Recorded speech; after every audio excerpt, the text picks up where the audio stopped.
తల్లి గారు సాక్ష్యం ఇస్తున్నారు. తన పేరు నాగమ్మ. ఆమెది విశాఖపాలెంలో ఉంటారు వాళ్ళు. 2 నెలల కిందట మలేరియా, డెంగ్యూ, బ్లడ్లో ఇన్ఫెక్షను ప్లస్ విష జ్వరాలు వచ్చినాయి ఆమెకి. విష జ్వరాలు వస్తే హాస్పిటల్కి తీసుకొని వెళ్ళారు.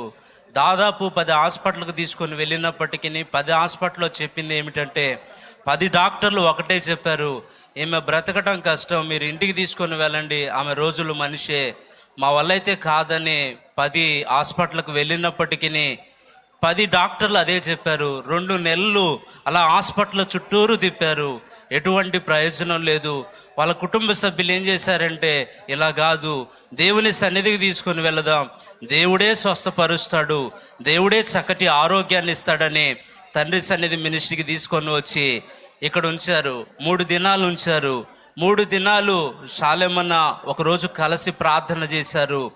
2వ రోజు దైవజనులు ప్రార్థన చేశారు. 3వ రోజు ప్రేయర్ టవర్లో కూర్చోబెట్టి ప్రార్థన చేశారు. ఏ డాక్టర్లు అయితే బ్రతకదు, రోజులు మనిషి అన్నారో, ఈరోజు తల్లిగారిని సజీవ సాక్షిగా మన ఎదుట దేవుడు నిలబెట్టాడు. ఆమె ప్రార్థన, దైవజనుని ప్రార్థన దేవుడు ఆలకించి చేసిన ప్రార్థన బట్టి దేవుని నామానికి మహిమ చెల్లిద్దాం. హల్లెలూయా.